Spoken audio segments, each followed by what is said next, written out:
don't you give us an overview without mentioning client names and Sure. Yeah. things like that? So basically, it really kind of working with like the Google Business Profile, formerly Google My Business, specifically to where franchises are concerned. You have the franchisor, which is the main business that owns the rights to the names and all that. And then you've got the franchisee that buy the franchise and have the locations.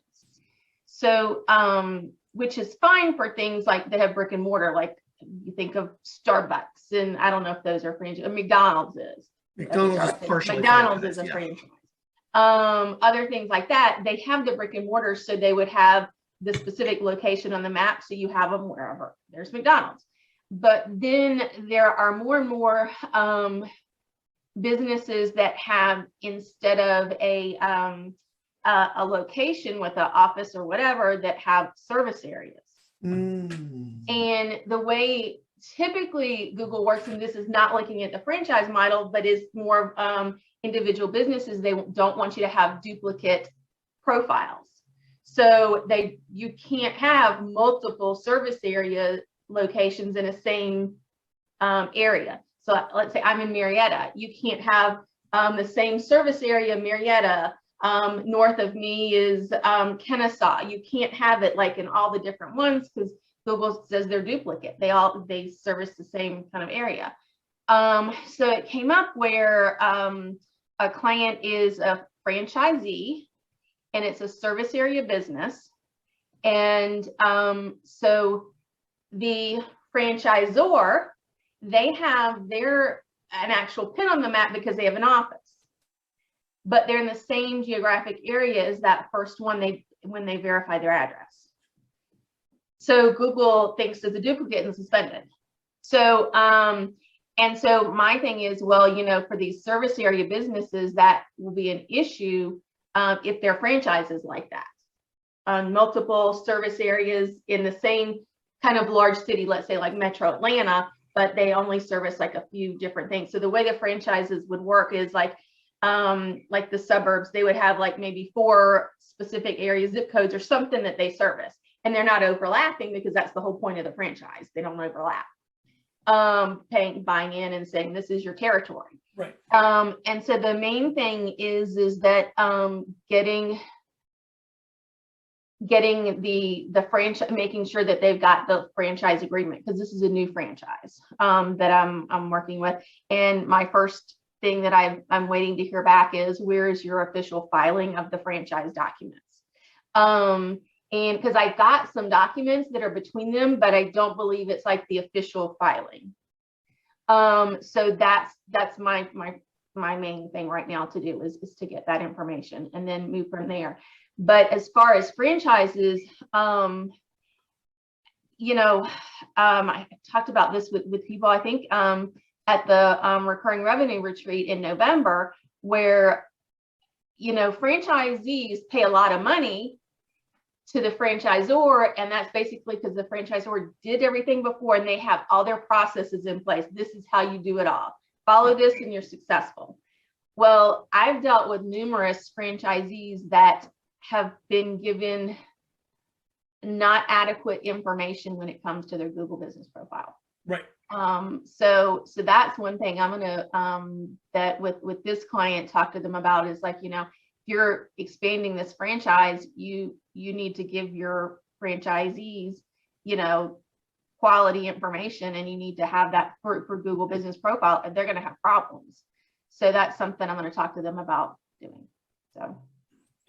So it sounds like there's a couple of issues. The first issue is the first franchisee has a location that overlaps with the franchisor. So it has and that's part of it. It's a service area business, and where they verified their business is in the same one, but the business, the area that they service is next door to it. But Google is not understanding that they're actually a franchise. And that's where the issues coming into play. Google saying you're the same business. So is it like that? Let's just exaggerate this. The franchisor is on one side of the street and covering the west side of that street. the franchisee is on the east side of that same street, covering the Sorta. east side of that street. So Yeah, if you do sort it of. by Centroid, they overlap, Yeah, but Yeah. that's not how. yeah. Hmm. Yeah, and but the main thing is that we've got to, Google hasn't been sent the correct information so that they understand that, and that's another thing, is that I don't know how far, this is the very beginning, as far as the documents and everything, what all is has been, I'm waiting for them to send me all of that. So Google hasn't been given that yet to know and understand. How are you going to send that to Google? Oh, because the account is suspended, so when I ask for a reinstatement. Oh, okay. That's the whole part of when I get a reinstatement, I get all the documents together and get it to Google and explain to them so that they know and understand what it is. So. Sorry, there's a ruby crowned kinglet outside my window. It's a really rare bird. Okay, so sorry. I was hoping it wasn't a comet. Have you seen that movie? What's that movie called? I watched it, but I don't know what it was called. Oh, Don't Look Up. Yeah, Don't Look Up. That's it. Yeah, have you seen that? No, not yet. No. Okay. Oh wait, yeah. Oh, I saw that. That's the new one that's out. Yeah, Look Up. I saw that. I'm like, yeah, I don't know what you're talking about. I saw it at the theater. It's the first one in like 2 years I've seen at the theater. Sorry. Okay. Okay, so back to the question about franchises. So did you have a question that we needed to struggle with? Yesterday I had a question, but today I have the answer. Okay. And which was, get the franchise agreement, talk to them a little bit more. The next step is talking to because I'm talking with the franchisee. The next step is talking to the franchisor to say, if you're going to add more franchisees on, you need to have your ducks in a row so that they don't have problems and get frustrated. They're paying you for this business, for this to be the franchisee, and that's what they're paying you for. Yeah. Because I have dealt with franchisees for other well-known franchises, and I was surprised at their lack of help when it came to dealing with their Google business profile. The franchisee actually had people coming into their location saying, well, I couldn't find you on Google. You need to get that resolved. And their franchisor was no help at all. Yeah. And that to me is a part of what the franchisor should be doing for payment from the franchisee. Yeah, I've worked on projects hired by the franchisor to help the franchisees. And it's really tough because the budget for each franchisee is low. Yeah. And they sold the franchisee, zones, locations. Yeah. And some of them are frankly more lucrative than others. Yeah. And so it's really tough because, okay, one was in Charlotte, North Carolina, and one was in Orlando, Florida. And for what they needed, Orlando was huge and Charlotte was small. Yeah.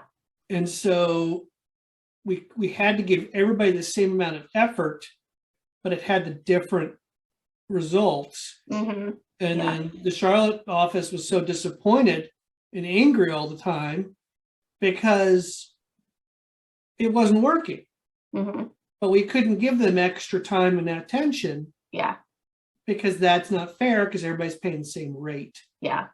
Yeah. So what we did for Orlando helped a lot. What we did for Charlotte didn't help because the demand wasn't there yet. Yeah. And I've worked with others where franchise ors solve that problem by giving everybody the same product, but it's not one size fits all. And so it just ends up, they have to put so many restrictions. Like one was like, you can't own your own website. You can't blog on your own.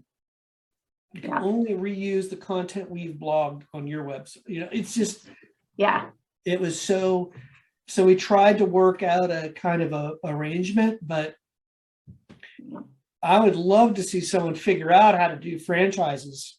That helps them. Yes. And, that not just helps them, but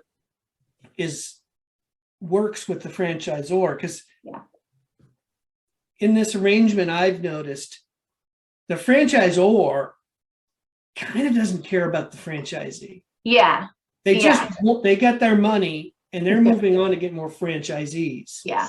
Yeah. And that's a kind of a conflict with what the franchisee needs to get.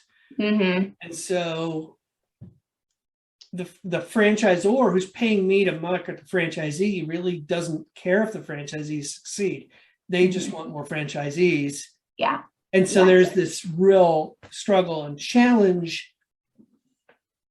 Yeah. Yeah. It's almost like the franchisor should hire someone and you manage all the franchisees. And there are some that have do that. not manage the entire the company. Yeah. Yeah.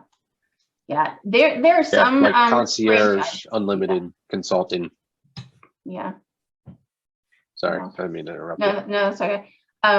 There's some franchises, especially when it comes to their Google business profile, that kind of do it that way. Especially for one starting out, I think that the franchisors need to have more of a process kind of written down. This is how you do it, and it needs to be better than what I've seen. And that to me is almost like for the franchisor, it's like a one-time upfront, thing for them to do to get it written down. And then it's like, okay, if you have questions, maybe you can separately go out and here are some people that we believe could help you. I had one, the one that I had that had the issue was a franchisee, and I looked at the instructions that they gave her and they were awful. And I'm like, no wonder you had so many problems. So, anyway. Yeah. It's a struggle, and I would love to be able to crack that nut. If you can crack that nut, you can be a millionaire, right? Yeah. Because what were you gonna say, Tim?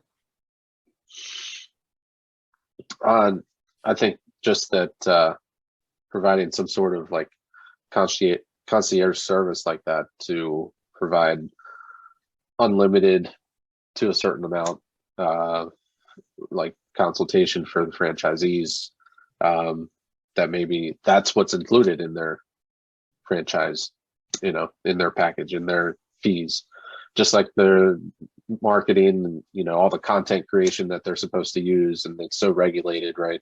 Like all those things, control over their Google business profile and all of those aspects really need to be controlled from a top level too, so that they're getting the proper care. And I think if you could sell that and say, look, per franchise, every single one that you add, you're just in a numbers game. Mm-hmm. You're breaking everything down to a percentage, so let me be a percentage of that, and this is what it's going to cost you, and then you're just worry free, and you know that you're providing the best possible outcome for your franchisees.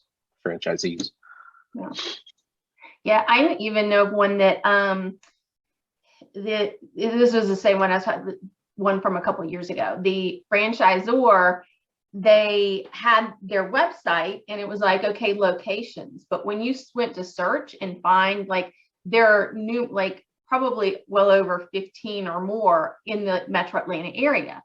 But when I went to like go on their website and get like, okay, so here's the one I'm looking at, it didn't have a separate page. It was just like a little thing with all 15 right there. And I'm like, no, each franchisee needs their own location page. And they weren't even doing that. And I'm like, no wonder this franchisee is so frustrated. They had nothing, no separate page. There was nothing you could like say a link. You couldn't even link to that. It was, all you could link to was like the businesses, the whole main page. And then half the franchisees were going out making their own website that just like was different than everybody else's. And I'm like, this is a mess. How are you allowing this? And the reason is because they didn't decide what they wanted and didn't set things up properly. Right. So the franchisees were kind of all going crazy. And I haven't looked at it recently because it was such a mess. I was like, oh my gosh. I actually need to probably look up and see if they've done anything different, because it's for all the franchisees to have different looking websites, that's not what you want. Right. Yeah, because I was just thinking the idea that franchises have a real burr in their saddle. Can I say Yes. that? That wasn't the first phrase I thought of. Yeah. Burr in their saddle about brand. Well, And yeah, well, they brand have to protect their consistency. brand. Exactly. Right. And be the same. Yeah. And to the point where they will micromanage the brand in a way that doesn't allow the franchisees to even make unique I've seen franchise websites, companies with lots of franchises, and they do create a page for every franchise, and it's literally the same content. Yeah. Yeah. And when I say, yeah, Google is going to ignore all that, they say, well, but we can't write unique stuff. Mm-hmm. Well, then why bother to have it? Yeah. Right? Because it's just going to be ignored. Yeah. So I would love your thoughts, Tim, as a brand expert. Like, how would a franchise solve this riddle?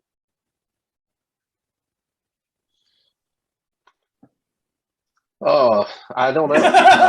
But I don't know. Off the cuff, like, no, but- let me just surprise you with something and blow your mind. Yeah. Yeah, no, my thoughts are all over the place. Plus, I feel like I have this COVID brain fog. I don't know. I'm just really spacey. So, got that going on. And now that's on Yeah. record. Now, I think that. So when you, Go ahead, Tim. no, go ahead. No, I was just going to go because you were, and I'm thinking over things. I do think that having their main website have a lot of good content, and then the location pages, it's like, okay, so this is all the content. Now, where's your closest one? I think that really kind of helps because, if you've got the same stuff, and then just having the one website with all the information, and then having, okay, find your location.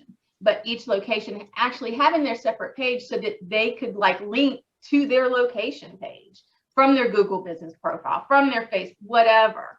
I do think that and maybe even having on that location page, their social media links that are specific to theirs, Google links, a link to their specific reviews for their location, and then maybe even something that's approved by the franchisor, maybe a few paragraphs about their specific store, photos of their specific store, that make it different, that maybe the franchisee submits and the franchisor approves it and puts it up. Or maybe the That's my franchisee writes up a little bit, like we've talked about location pages, because this is really no different. It's strategy, right? The ability to write a little bit about what you bring as a franchise or franchisor to this location, Mhm. That's unique. Right? Yeah. And being able to say in a couple paragraphs, you're passionate about this business, why you wanted to do this, what's different about doing it Alpharetta versus Peachtree, right? Like, talk about, take a couple paragraphs and tell us. First of all, that gives me more confidence in you because, you're a local. Yeah. Yeah. Right. It feels more like I'm working with a local business, even though it's a franchise. Yeah. Because I feel like, he went to my high school down the street, the same high school my kids are going to, right? Oh, this is whatever. And so you have that best of both worlds. And that's what we try to argue for. But this kind of comes, so I'll often, and when I speak at work camps, I'll often vent about the conflict between SEOs and developers, how developers hate SEOs because they always break their websites, but it's really the developers' problems because they built crappy websites in the first place. Yeah. At least that's my perspective. But there's also a huge conflict between brand and SEO, right? Where sometimes brand is so powerful that we end up not seeing. Like, I have conflicts all the time where we are high performance sports undergarment. We are not underwear. But no one knows what a high performance sports undergarment is. So we have to say underwear. Mhm. Or this isn't a practice test, this is an assessment. What? No one looks for that. And so, but the brand guidelines say you cannot call it a practice test. And so then the SEO team's going, great. Yeah. You've hamstrung our entire strategy. We can't connect with, we can say this assessment is much more than just a practice test, but they won't let us even mention that, right? And so there's the conflict between brand and SEO that comes into play when it goes to franchises. Mhm. Yeah. So you mentioned McDonald's in the beginning. So I started looking at McDonald's to see what they do. Yeah, And I haven't looked at that.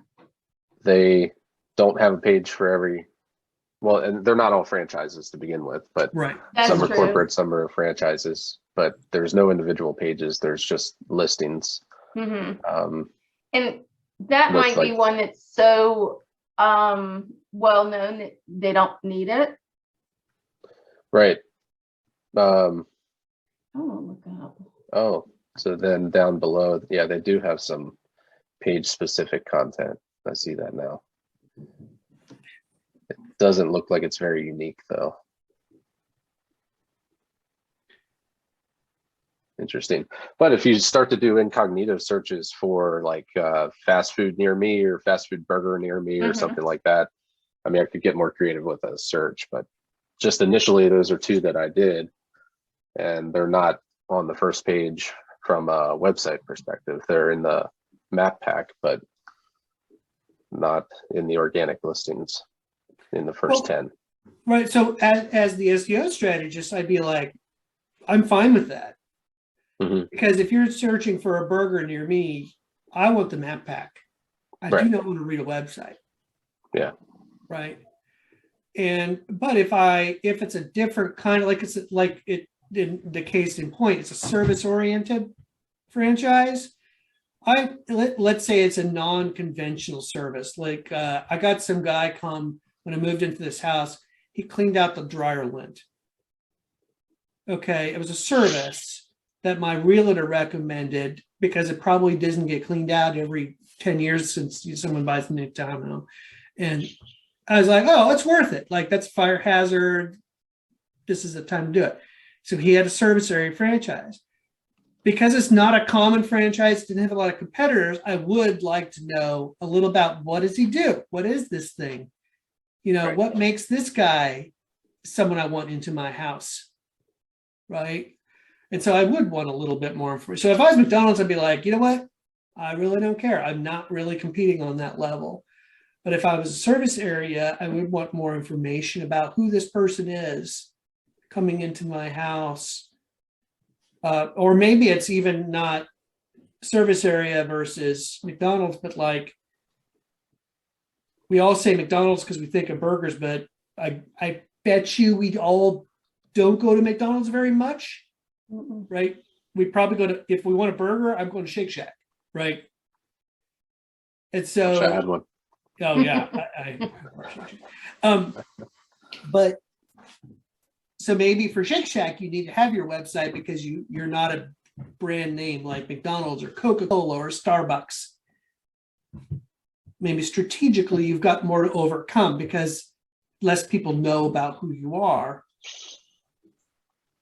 If you tell me McDonald's, I know exactly what I'm going to get, right?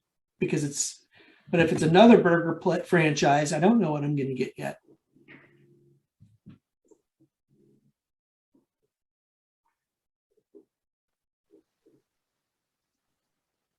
Maybe that's why, for example, McDonald's isn't working too much on their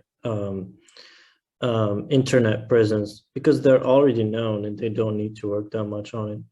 I mean, if I want McDonald's, I won't bother going to the internet. I will either just go to my app or just go to the local place. So maybe they're just not doing that much effort into it.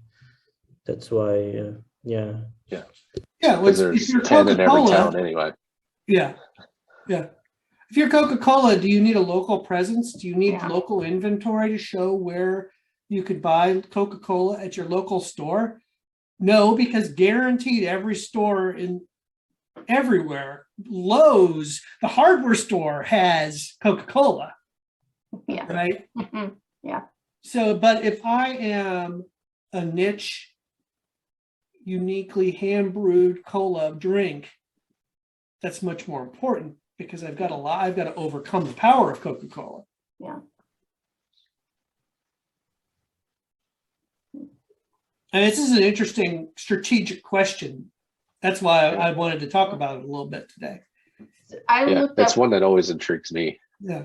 Is multiple locations. Yeah. well, and the thing is, it's really tricky on when they, because especially if they've actually got a brick and mortar, they've got to do it right so that that the franchisees don't get their locations suspended and they remain on the map so people can find them. Right. So I went back and I looked up the one from a couple of years ago that I was working with. It was actually the beginning of COVID. And I see where they are all over the place as far as like what they allow, or I don't know if they probably aren't even keeping up with what their franchisees are doing. Because when you look at them, they've got the business name, and then they've got like they've actually changed their logo to add more text to it.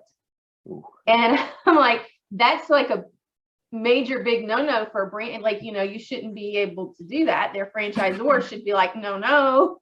But I think it's because the franchisor hasn't given them the help they need to get their brand up. So they're having to do that. But I looked, and one of them actually does have their whole separate website. And there's some things that they're not doing properly with it. And they could get their franchisee could get themselves into some trouble. But I'm not going to mention any names, but No, because of all that. But so the franchisor is not keeping up with it, but I don't think the franchisor has given enough instructions on like, this is how we do it and why we do it. right. So yeah. Have you read like the definitive book about this? Are you talking to Tim or me? Either of you? No. What is that? Oh, the E-Myth. The email? Yeah, I E-Myth? started to read that a while ago. Yeah. I never finished it. Great business book. It's a classic, but it's the idea of creating your business to be a business. Mm-hmm. It starts with the story that we kind of I think all three of us empathize with. I know I do, where it's like, I'm working at an agency. I don't like where the agency is going, so I start my own thing so I can do what I think is best. And I am good at what I do, but I'm a terrible business owner. Mm-hmm. and so that's the struggle that he's trying to work with is, it's where you get the whole work on your business, not for your business. And on your These business, kinds not of in your things. business. Oh, sorry. Work on your business, not in your business. That's it. Yeah, that comes from this book, Yes. right? Okay. It's all the idea, and it really is how to create your business to be a franchise. But the argument is whether or not you franchise your business, It's a good. you need to process things out. Yeah. So, for example, Curious Ants is the processes that is Reliable Acorn, right? Yusuf is not my first link building assistant. He's the first link building assistant that received process documents. Everyone else didn't. Therefore, Yusuf is the most successful of them because I knew how to teach someone how to do it, but I didn't have it written down. So it didn't work out. They didn't do a good job. They got frustrated. I was disappointed with them. And then we had to part ways. But I wasn't ready to hire someone like Yusuf until I had the things written down. So I did mine a little different than that, but go ahead. What's that? As I did mine a little different than that. Some of the processes I gave to them and was doing, and then had them write the process and me review over and add to it. Right.